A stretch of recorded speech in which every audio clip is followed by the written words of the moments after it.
এদিকে ব্রাহ্মণবাড়িয়ার সরবরাহ ঘাটতির কারণে চড়া দামে বিক্রি হচ্ছে এলপিজি সিলিন্ডার। এই অবস্থায় নতুন করে এলপিজি সিলিন্ডারের দাম বাড়ায় বিপাকে সাধারণ গ্রাহকরা।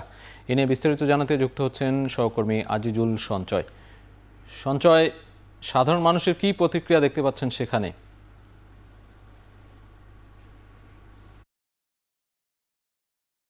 কাজী এক কথায় বলতে গেলে সাধারণ মানুষের প্রতিক্রিয়া কিন্তু ক্ষুব্ধ প্রতিক্রিয়া আমাদের কাছে তারা ব্যক্ত করেছেন। তারা বলছেন যে এই যে সরকার আজকে থেকে যে নতুন দাম যেটি নির্ধারণ করলো তার এই দাম দিয়ে কিন্তু তার অনেক আগে থেকেই কিন্তু আসলে এই দামে কিন্তু তাদের গ্যাস সিলিন্ডার কিনতে হচ্ছিল খুচরা পর্যায়ে থেকে। তারা যেটি বলছেন যে বাসা বাড়িতে কিন্তু এই যে 12 কেজির যে এলপিজি গ্যাস যে সিলিন্ডার গুলো আছে সেগুলো কিন্তু তারা ইতিপূর্বে কিন্তু প্রায় 1700 থেকে 1800 টাকা দরে কিন্তু তারা খুচরা পর্যায়ে তারা কিনছেন, যার ফলে এই যে আজকে যে নতুন করে 387 টাকা বেড়ে যে 1728 টাকা যে সিলিন্ডারের দাম যেটি হলো সেটি কিন্তু এখন খুচরা পর্যায়ে প্রায় 2000 টাকারও বেশি দাম দিয়ে আসলে কিনতে হবে বলে তারা কিন্তু আমাদেরকে বলছেন। তবে আমরা এটি নিয়ে কথা বলেছিলাম যে এই ব্রাহ্মণবাড়িয়াতে যারা আসলে এই এলপিজি সিলিন্ডারের যারা পরিবেশক আছেন তাদের সঙ্গে আমরা কথা বলেছিলাম। তারা বলছেন যে এই যে সরকারিভাবে যে দাম নির্ধারণ করা হয়েছে সেই ঘোষণার পর থেকেই কিন্তু এটি আসলে কার্যকর করা হয়েছে। তবে এখনো পর্যন্ত কিন্তু খুচরা পর্যায়ে আমরা এই যে নতুন দামে আসলে সিলিন্ডার কিন্তু বিক্রি হতে আমরা দেখিনি। তবে এখানকার যারা পরিবেশক আছেন, বিশেষ করে এই যে ব্রাহ্মণবাড়িয়া জেলা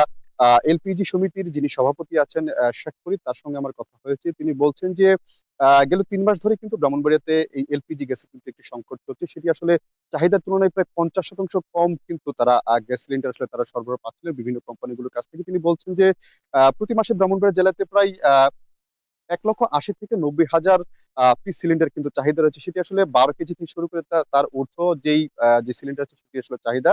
তবে এই পরিমাণ কিন্তু আসলে তারা সরবরাহ পাচ্ছিলেন না কোম্পানিগুলোর কাছ থেকে। তারা প্রতি মাসে 80,000 থেকে 1,00,000 পিসের মতো তারা সরবরাহ পাচ্ছিলেন। যার ফলে আসলে এই অর্থাৎ এই চাহিদার যে অর্ধেকের মতো সিলিন্ডারটি কিন্তু খুচরা পর্যায়ে আসলে যে এই যে বাজারে যে দর সেটি কিন্তু আসলে ঠিক রাখা যাচ্ছিল না। তবে তারা যেটি বলছেন যে আসলে তারা পাইকারি পর্যায়ে আসলে যেই দাম সরকার আসলে নির্ধারণ করে দিয়ে থাকে সেই দরেই তারা বিক্রি করে। তবে সেটি আসলে খুচরা পর্যায়ে কিন্তু গিয়ে আসলে এটির দাম বেড়ে যায় বলে তিনি প্রকাশ করছেন। তবে তিনি বলছেন যে সরকারিভাবে আসলে দাম যতটুকুই দেওয়া হোক, তবে প্রতিবারই কিন্তু তারা আসলে এই সংকটের কারণ দেখে কিন্তু যে বিভিন্ন কোম্পানিগুলো আছে এলপিজির কোম্পানিগুলো তারা কিন্তু অন্তত 200 থেকে 250 টাকা বেশি দরে কিন্তু প্রতি সিলিন্ডার তাদেরকে সরবরাহ করে থাকে বলে তিনি আমাদের কাছে জানিয়েছেন। তবে একটি তথ্য দিয়ে রাখি, সাজিদ ব্রাহ্মণবাড়িয়াতে কিন্তু প্রায় 1,000-এর মতো এলপিজি সিলিন্ডার ব্যবসায়ী আছেন। তারা প্রত্যেকের কাছে আসলে কিন্তু এখন একটি সংকট চলছে এলপিজি সিলিন্ডারের।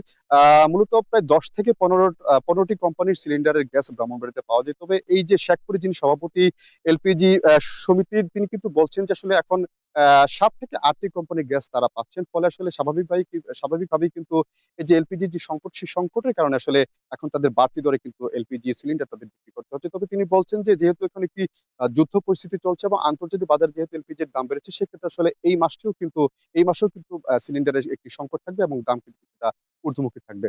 তো সাজিদ, আমার কাছে এই ছিল ব্রাহ্মণবাড়িয়া থেকে এই যে এলপিজির যে দাম নির্ধারণ করা হয়েছে তার যে প্রতিক্রিয়া সাধারণ মানুষের সেই সংক্রান্ত সবশেষ খবর। সহকর্মী আজিজুল সঞ্চয় যুক্ত ছিলেন ব্রাহ্মণবাড়িয়া থেকে।